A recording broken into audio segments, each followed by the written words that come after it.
이제부터 이제 지금까지는 역사적인 흐름하고 공통되게 나타난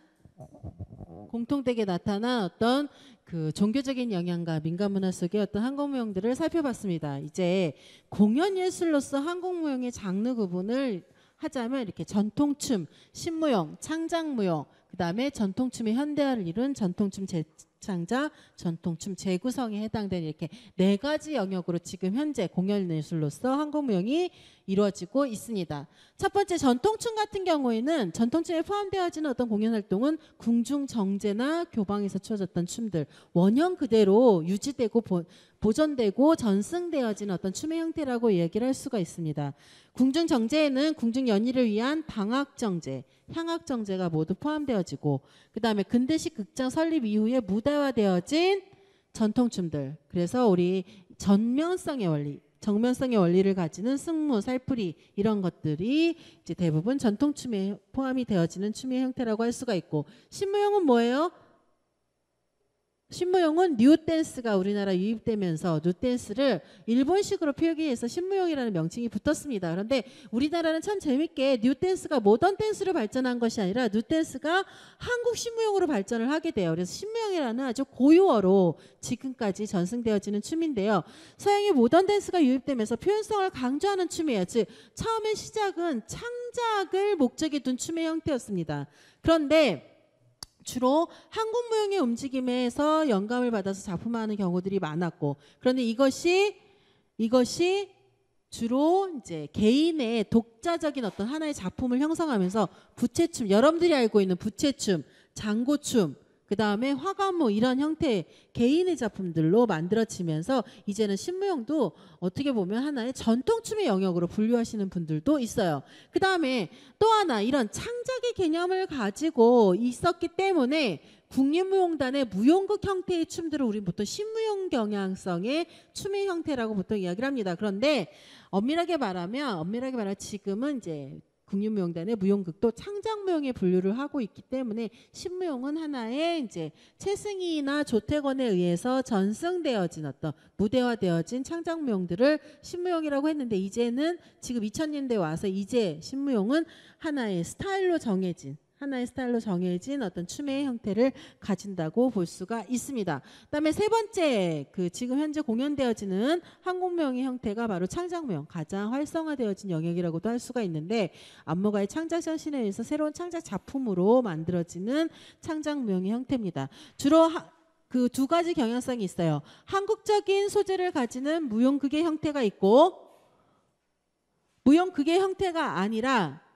좀 더 컨템포러리의 어떤 형태들, 즉 이미지를 구체화하는, 그래서 어떤 이야기 구조, 서사 구조를 가지지 않고 그야말로 우리나라의 어떤 전통적인 어떤 이미지들을 작품으로 만드는, 그래서 약간은 그 탄츠테아터와 같이 관객이 이야기를 만들어갈 수 있는 여지를 남겨두는 작품들, 그래서 한국적인 춤사위와 다양한 어떤 표현 매체를 융합시켜서 만드는 작품들, 이러한 두 가지 경향성이 있는데, 그것도 또한 그거 외에 어떤 다른 다양한 어떤 형태들이 만들어지기 때문에 무용가별 다양한 창작 작업이 수행되어지는 어떤 공연 활동들을 우리 보통 창작무용 공연이다라고 말합니다. 마지막으로 이거는 요즘 최근에 들어와서 2000년대에 들어와서 굉장히 활성화가 되어지고 있고, 또한 어떤 부분에서는 비판도 굉장히 많이 받아요. 이 전통춤 재창작 재구성에 대해서 원형을 해체한다. 그리고 또 하나는 우리나라 전통춤이 갖고 있는 어떤 독자적인 어떤 성격들을 훼손하는 행위이다라고까지도 비판하시는 분들이 있는데, 그것보다는 오히려 전통춤을 미래에 전승하기 위한 어떤 새로운 변화의 하나의 방향으로 긍정적인 평가를 받는 경우들도 있습니다. 그래서 이 행위는 두 가지로 나누어져요. 전통춤 재구성이냐, 전통춤 재창작이냐. 재구성 같은 경우에는 원형을 그대로 갖고 있습니다. 음악이나 의상이나 이런 원형을 그대로 갖고 있으면서 구무화하는 경우. 그 다음에 기존의 어떤 전통춤이 가지고 있는 뭐 그 치마 저고리 색깔이 뭐 노란색, 파란색이었다. 그런데 그거를 뭐 빨간색, 노란색으로 바꾼다. 뭐 이런 식의 아주 단조로운 단선적인 어떤 변화만을 꾀하는 것을 우리는 전통춤 재구성. 그렇기 때문에 전통춤 재구성은 원형이 있어야 돼요. 원형이 그대로 보여야 돼요. 그 작품에서. 그렇다면 전통춤 재창작 같은 경우에는 전통춤의 춤 사이만 유지하는 경우가 굉장히 많아요.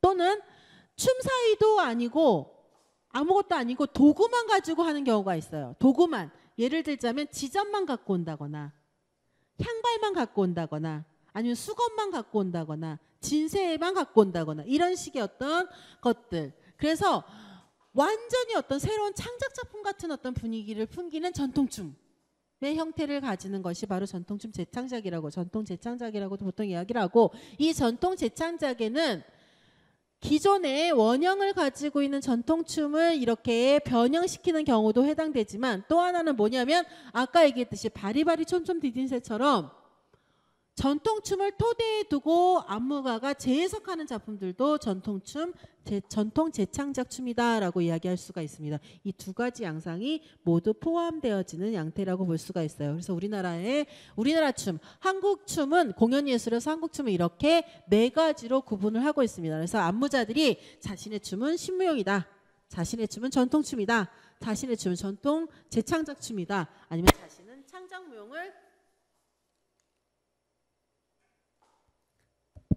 창작무용을 하고 있다라고 이렇게 밝히면서 공연하는 경우들이 많습니다.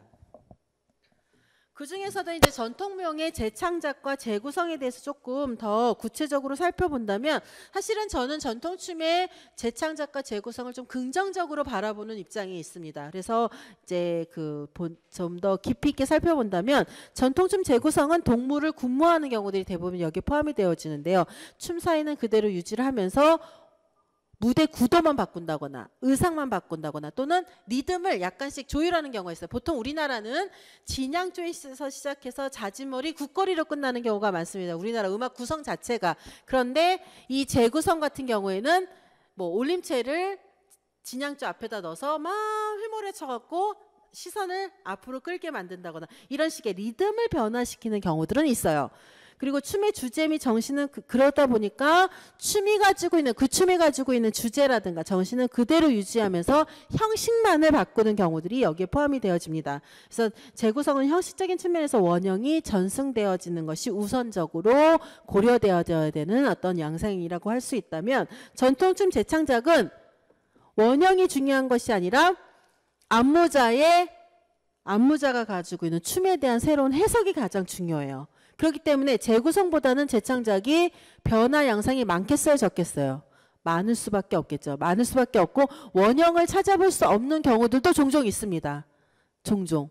그래서 아까 얘기했듯이 전통춤 재창작 같은 경우에는 이 시대의 미적 감각을 반영하는 경우들이 굉장히 많아요. 그래서 오히려 더 화려하게 만든다거나 아니면 리듬을 빨리 한다거나 이런 어떤 양태들을 가지기 때문에 전통춤이 가지고 있는 한계를 극복할 수 있는, 전통춤이 왜 젊은 관객들에게서 외면받는 것들을 극복하기 위한 하나의 방편으로 전통춤 재창작을 사용하는 경우들이 많습니다. 그래서 무대화 과정에서 구성미와 형식미가 돋보이는 경우들이 굉장히 많고, 이러한 전통춤 재구성과 재창작이 갖고 있는 의미는 뭐냐면, 우리나라 전통성과 지금 현재 우리나라 사람들이 가지고 있는 현대적인 어떤 정체성의 상호작용의 결과물이라고 평가할 수 있는 행위가 바로 전통무용의 재창작과 재구성의 행위라고 얘기를 할 수가 있습니다.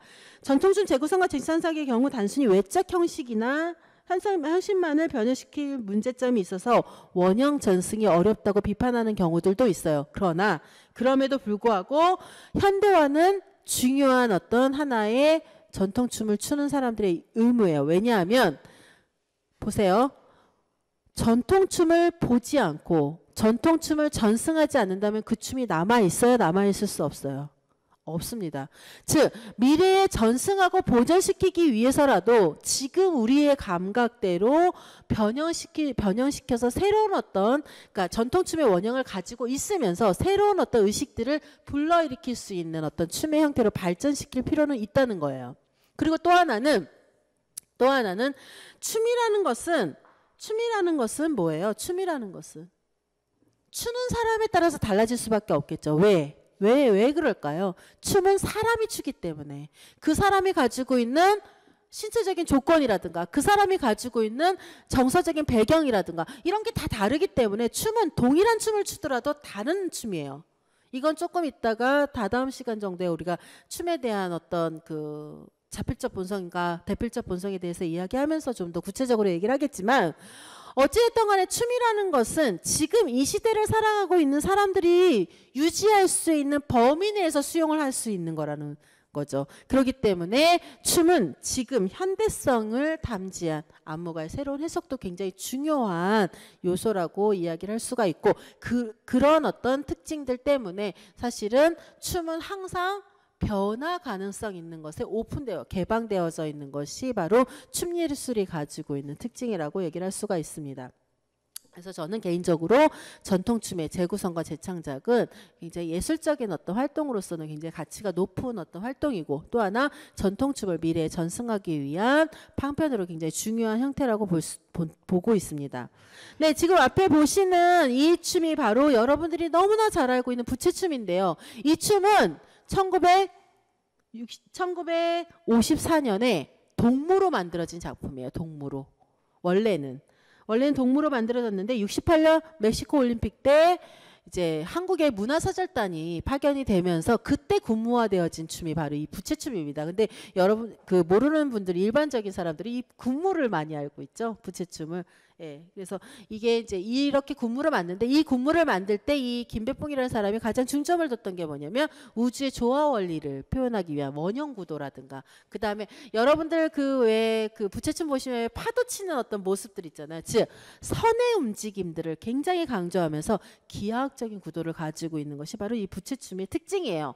근데 이 부채춤은 엄밀하게 말해서 우리나라 전통 그 오래된 어떤 전통적인 역사를 가지고 있는 춤은 아닙니다. 그런데 전 세계적으로 부채춤은 우리는 한국 춤으로 알려져 있죠. 그거와 마찬가지로 신무용도 마찬가지로 우리나라 한국 신무용은 이렇게 고정되어진 어떤 의미들을 가지는 의미를 가지기 때문에 사실은 어떤 한편으로서는 전통춤으로 분류가 되어지는 경우들도 있습니다. 네, 이게 바로 이제 요즘에 주로 등장하는 어떤 창작춤의 한 장면을 보여드리는 건데요. 이 작품 같은 경우에는 달꽃이라는 작품이에요. 달꽃이라는 작품인데, 우리나라의 어떤 우리 여성성을 상징하는 것이 자연에서는 달이잖아요. 그러니까 여성의 어떤 아름다움, 그 다음에 장고라, 여성들이 가지고 활용할 수 있는 어떤 장고라든가 소고라든가 이런 것들을 가지고 이제 여성성을 굉장히, 여성성 이미지를 굉장히 부각시켰던 작품 중에 하나고, 사실은 우리나라 여성들이 그 조선시대까지만 해도 외부에 나가서 자유롭게 활동할 수 있었어요, 없었어요? 없었죠. 주로 이제 8월 대보름날 밖에 나가서 달을 보면서 관광소월래를 한다거나 이런 어떤 그런 문화적인 환경에 토대를 두고 달에 여인들이 기도드리는 어떤 의미의 달꽃을 이제 보여주는 장면인데, 이 장면을 지금 제가 가지고 온 이유는 뭐냐면, 이렇게 움직임적인 어떤 요소 말고도 한국 창작춤에서도 여기 뒤에 보시면 달의 형상이 있죠. 이 달의 형상이 바로 영상으로 처리가 되었었어요. 이렇게 기술 매체와 결합되어져서 춤이 가지고 있는 표현의 한계를 극복하는 어떤 작품들이 굉장히 많이 등장을 하는데, 이런 하나의 사례로 제가 이미지를 한번 보여드리는 장면입니다. 네. 보시면 이게 왼쪽은 그 달구벌 입춤이라는 원형이에요. 원형. 솔로의 원형. 즉 옛날에 달성건번, 즉 달성이 어디예요? 대구죠. 대구 지역을 예전에는 달성이라는 지역명을 가지고 있었는데, 달성건번에서 전승되어진 달구벌 입춤입니다. 이 달구벌 입춤을 이제 무대화 시키면서 재구성한 거예요. 그래서 솔로, 지금 옆에 보시면 왼쪽에 보시면 이게 솔로인데, 이 솔로의 행위를 무대장치처럼 무용수, 군무가 뒤에 백으로 이렇게 이미지화 시켜서 좀 더 무대를 꽉 차게 만들어줘서 이렇게 역동적인 어떤 이미지들을 창출하는 그런 장면을 보여드리고 있습니다. 그 다음에 이거는 전통춤 재창작의 어떤 실내라고 할 수 있는데, 재창작은 원형 중에 한두 가지만 가지고 남겨주고 지금 현대적인 어떤 감각으로 새로운 어떤 작품들을 만드는 어떤 작품인데, 보시면 이게 향발무라는 작품이에요. 향발무는 원래 궁중정제입니다. 정제인데 향발은 뭐냐면 캐스터네츠 아시죠? 캐스터네츠처럼 아주 조그매요. 요만한데 그것을 이렇게 손에 감아서 이렇게 착착 치면서 춤을 추는 거예요. 근데 전통 궁중무용에서는 한삼 속에서 그러니까 한삼 속에서 향발을 쳐요. 그런데 이 현대 작품에서는 향발만 들고 쳐요. 그 다음에 궁중정제다 보니까 이 궁중정제에서의 향발무는 사면육각의 반주음악, 즉 오케스트라처럼 여러 명이 연주하는 반주음악을 사용한다면, 이 현대화되어진 이 재창작무의 향발무는 철금산조만 가지고, 김영재류의 철금산조만 가지고 작품을 만들었어요. 그리고 또 하나 이제 이 전통 그 궁중무용처럼 원삼을 입고 추는 것이 아니라 그 변형된 당이 있죠. 현대화되어진 당이를 입고 추는 것이 특징입니다. 그래서 향발이라는 악기만을 가지고 새롭게 재창작한 작품을 사례로 한번 가지고 와봤습니다. 네, 이렇게 우리가 지금까지 한국무용이라는 장르의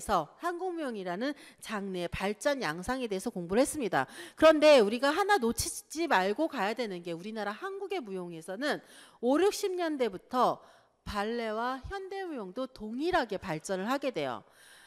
그 이유는 뭐냐면, 우리나라 외국에 모던 댄스가 최초로 들어온 시기가 언제냐면 일제강점기 시대죠. 그것이 신무용으로 발전했다고 그랬어요. 그렇죠?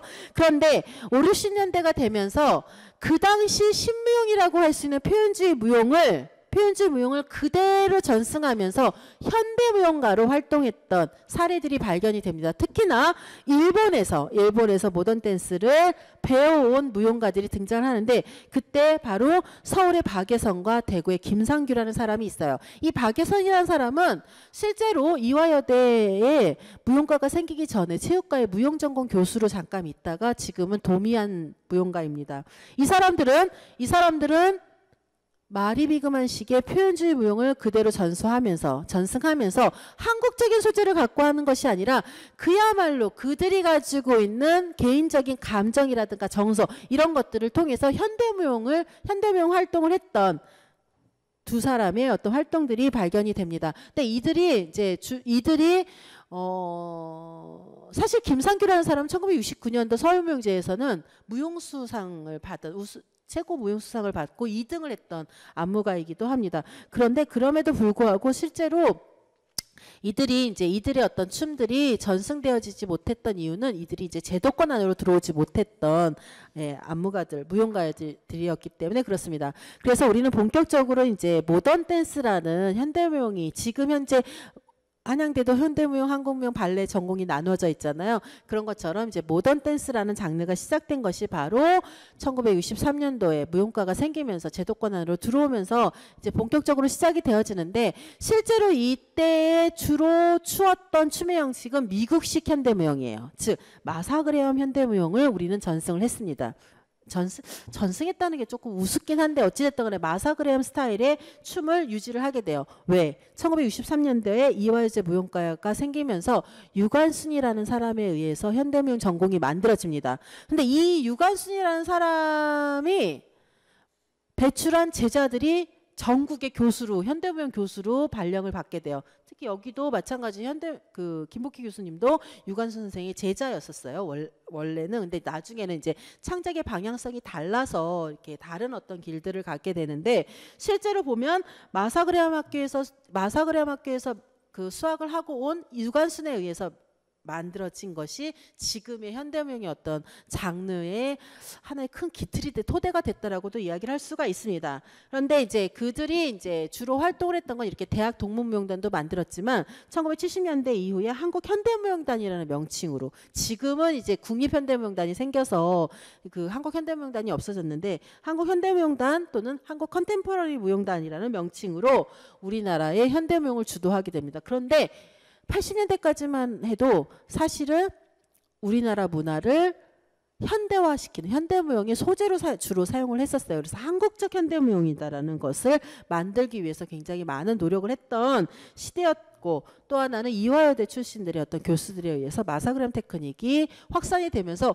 실제로 재밌는 얘기지만 실제로 대학의 무용과에 진학을 하기 위해서 현대무용 전공자들은 마사그램 테크닉을 하지 않으면 진학을 할 수 없을 정도로 90년대 초반까지만 해도 그런 그 분위기로 진행이 되었던 게 바로 1970년대에서 80년대라고 이야기를 할 수가 있습니다. 그 이후에 이제 90년대에서 현대춤이 90년대 이후에 오면서 지금까지 이제 현대춤이 컨템포러리 댄스라는 명칭으로 재탄생이 되면서 포스트 모더니즘 계열의 춤, 탄츠 테아터 경향성의 어떤 춤의 형태들로 발전을 하게 됩니다. 특히나 90년대 초반에 서양의 동구권의 어떤 동구권 개방이 이루어지면서 유럽 문화들이 유입이 되기 시작을 합니다. 그래서 포스트 모던 댄스, 탄츠 테아터 등이 유입이 되는데 이때 주로 활동했던 게 마사그램 테크닉을 안 한다라는 거였었어요. 그래서 릴렉스 테크닉이라든가 뭐 유럽의 어떤 릴렉스 테크닉, 즉 호흡을 전혀 하지 않고 상체 하체를 자연스럽게 움직이는 어떤 테크닉적인 기법들을 가지고 오기도 하고, 그 다음에 야외 공연 형식의 어떤 실험 무대들을 마련하기도 했던 것이 90년대 이후의 특징이라고 할 수가 있습니다. 특히나 이러한 경향성을 주도했던 사람들이 누구였냐면 해외 유학파들이었었어요. 그 이전까지만 해도 주로 마사그램 테크닉만을 했던 사람들, 그 마사그램 학교에서 수학했던 사람들이 주로 들어왔다면 이 시대부터는 다양한 외국의 무용단에 진출을 하거나 아니면 학교에 입학해서 활동했던 사람들이 들어오면서 굉장히 다양한 형태의 어떤 춤 문화들이 형성이 되어졌던 모던 댄스, 컨템포러리 댄스의 어떤 양태들이 발전했던 시기가 바로 90년대 이후라고 볼 수가 있고요. 또 하나는 이제 무용원이 개설되면서 한국종합예술학교의 무용원이 1995년도에 개설이 되면서 이때부터 이제 컨템포러리 댄스라는 개념으로 다양한 무용가들의 스타일들이 교육되어지는 어떤 그 계기를 마련했던 것이 바로 90년대 이후라고 할 수가 있고요. 지금은 아직까지도 이런 분위기를 계속 유지하고 있고, 또 하나는 이제 재밌는 것이 뭐냐면 실제로 90년대 이후에 오면서는요, 실제로 한국 창작춤과 현대무용 발레의 구분이 모호해지기 시작하고 있어요. 지금은. 그래서 엄밀하게 말하면 아직까지도 이렇게 세 가지 장르를 유지를 해야 되나라는 어떤 문제의식을 가지고 있는 무용가들도 많고, 실제로 보면 컨템포러리와 클래식만 구분해도 되지 않느냐라는 어떤 주장을 하시는 분들도 굉장히 많습니다. 어찌됐든 간에 한국 현대무용은 이렇게 발전을 하고 있고, 또 하나 이제 한국의 이제 발레 발전 양상을 보면, 발레는요, 국립무용단이 1962년도에 창단이 됩니다. 이때 국립무용단에는 발레와 한국무용 두 가지가 있었어요. 그리고 이때 초창기 때 국립무용단 단장이 바로 발레 전공자인 임성남이라는 사람인데 1970년도에 와서 이제 비로소 발레단은 발레단, 무용단은 무용단 이렇게 이제 구분이 되어지게 됩니다. 그래서 국립발레단이 독립을 하게 되는데, 주로 임성남에 의해서 클래식 발레 공연을 주로 수행하는 것이 특징이었었어요. 그리고 또 하나 70년대 오면서 이제 한국적 발레 공연 문화를 조성하기 위해서 노력을 굉장히 많이 합니다. 그래서 창작무용 공연도 하는데 사실은 클래식 발레의 틀에서 크게 벗어나지 못한 어떤 공연들이고, 그러다 보니까 주로 이제 국립발레단은 대규모의 어떤 클래식 발레 공연들을 수행하는 경우들이 많았습니다. 그 이후에 이제 70년대에 와서 대학무용학과 발레 전공자들 출신으로 만들어진 동문 발레단들이 만들어지게 되면서 이들에게서 이제 클래식 발레보다는 창작 발레의 어떤 경향성들이 조금씩 드러나는데, 아직까지도 60, 70년대까지만 해도 우리는 크게 발레의 어떤 그 발전을 볼 수 있는 어떤 경향성은 찾아볼 수가 없고요. 80년대에서 90년대 사이에 오면서 이제 민간 직업 발레단이 생겨요. 민간 직업 발레단의 아주 대표적인 발레단이 바로 유니버셜 발레단입니다. 유니버셜 발레단은 선아 예고와 뭐 그 유니버셜 발레단은 원래 통일교 재단이에요. 통일교 재단이고 그러다 보니까 유니버셜 발레단은 실제로 그 국립발레단에서는 외국인들을 많이 영입을 못했던 어떤 한계가 있었다면 유니버셜 발레단은 외국인 예술 감독들이 많이 유입이 되면서 오히려 이게 국립발레단이 발전할 수 있는 어떤 경쟁을 하면서 발전할 수 있는 초석을 다졌던 이렇게 경쟁을 했던 어떤 단체라고도 얘기를 할 수가 있는데 실제로 유니버셜 발레단은 세계적으로 굉장히 그 실력을 인정받는 발레단이라고도 자기 스스로들은 평가를 하고 있습니다. 그리고 또 한국적 발레를 정착시키는 데도 굉장히 노력을 했던 발레단인데요. 90년 이런 어떤 그 활동을 주도하다가 90년대 와서 동구권이 개방이 돼요. 동구권이 개방이 되면서 러시아 발레가 본격적으로 우리나라에 유입이 됩니다. 그리고 또 하나 이렇게 러시아 전통 발레가 유입이 되면서 우리나라의 발레 수준이 굉장히 발전을 하게 돼요. 클래식 발레의 어떤 작품 구조도 발전을 하게 되면서 또 하나는 우리나라 발레리나들이 러시아로 유학을 가는 경우들이 굉장히 많이 늘어납니다. 발레리노들이 그러면서 해외의 어떤 우수한 어떤 발레단에 입단을 하는데 그 대표적인 인물이 지금 현재는 국립발레단 단장으로 있는 강수진 같은 사람들. 그 다음에 김용걸 같은 프랑스로 이제 유학 갔던 김용걸 같은 사람들 지금 한국예술종합학교 교수로 있는데 이 두 사람이 세계 그 굉장히 유명한 발레단에 있으면서 그 어떻게 보면 그 발레 선진화되어진 어떤 발레의 어떤 그런 형태들을 국내에 가지고 오는 어떤 계기들을 마련한 사람들이라고 얘기를 할 수가 있습니다. 그래서 러시아 발레단이 그 당시 러시아 발레단이 볼쇼이 발레단, 키로프 발레단 이런 발레단이 초청 공연이 활성화가 되면서 어떤 측면에서 한 측면에서는 굉장히 우리나라 발레 수준을 높여주는 어떤 계기를 마련했던 시기가 바로 8, 90년대라고 얘기를 할 수가 있고 또 하나의 발레 경향성 중에 하나는 뭐냐면 개인 발레단들이 활성화가 되어졌던 시기다. 그래서 뭐 그 유니버셜 발레단에 있었던 그 김인희, 제임스 정 같은 사람들이 독립해서 서울 발레 시어터 같은 것들을 만들어서 개인 발레단에서 창작 활동들을 활성화시키는 어떤 계기를 마련했던 시기가 바로 90년대라고 얘기를 할 수가 있고요. 지금 현재 이제 창작 발레가 보다 더 활성화가 되어진 시기가 바로 2000년대 이후인데요. 이때의 가장 중요한 어떤 활동으로서 발레계의 아주 그 뭐라 그럴까요? 변화 양상이 뭐냐면 한국 발레를 창작화하는 거, 한국 발레를 만들고자 하는 한국식의 어떤 발레. 그래서 한국적인 레파토리 구축을 위한 어떤 창작 발레 활동들이 활성화가 되는데 이때 만들어졌던 작품들이 바로 심청, 뭐 국립발레단의 왕자오동 이런 것들이 대부분 이런 여기에 해당되는 작품. 그 다음에 또 하나는 클래식 발레가 시즌별로 공연되어지는 경우들이 많아졌어요. 어떤 경우냐면 이제 크리스마스 시즌이 되면 호두깎이 인형을 꼭 공연을 한다거나 이런 공연들. 그 다음에 컨템포러리 댄스, 즉 유럽 그 뭐죠 프랑스의 파리 오페라 발레단처럼 컨템포러리 댄스와 같은 어떤 형태들, 즉 창작 형태들의 공연들을 만들고자 하는 활동들이 활성화되어지는 것이 2000년대 이후의 발레계의 어떤 변화라고 이야기를 할 수가 있습니다. 또 하나 이제 해외에서 활동했던 우수한 발레리노들이 귀국을 하면서 우리나라 발레, 창작 발레의 어떤 그 다양화를 꾀하는 계기를 마련해 놓기도 하고요. 그런데 실제로 지금 현재 아직까지도 우리나라 한국 발레에 대한 그 문제점은 뭐냐면 발레 테크닉에서 그렇게 벗어나지 못하고 있다. 테크닉의 어떤 한계를 극복하지 못했다라는 평가를 아직까지는 받고 있습니다. 그리고 또 한편으로 말해서 그 뭐랄까 창작의 어떤 그 새로운 어떤 작품을 창작하는 그런 틀에서 발레 클래식 발레가 가지고 있는 어떤 틀에서 벗어나지 못해서 창작의 어떤 새로운 틀을 만들지 못했다는 비판을 받고 있는데 최근에 와서는 이것조차도 약간씩 변화되어지는 양상들을 보여주고 있어요. 그래서 발레 테크닉의 한계를 벗어나서 어떤 실험성 있는 공연들, 그래서 적극적으로 뭐 매체를 갖고 들어온다거나 그 다음에 움직임의 테크닉을 컨템포러리 댄스, 즉 모던 댄스의 어떤 움직임의 자유로운 움직임들을 갖고 들어와서 오히려 새로운 어떤 그 발레 작품들을, 창작 발레 작품들을 내놓는 실험성 있는 공연들을 종종 목격할 수가 있습니다. 어찌됐든 간에 이러한 틀로 현대무용과 발레가 동시에 발전했던 것이 바로 우리나라 한국무용의 어떤 특징이라고 이야기를 할 수가 있어요.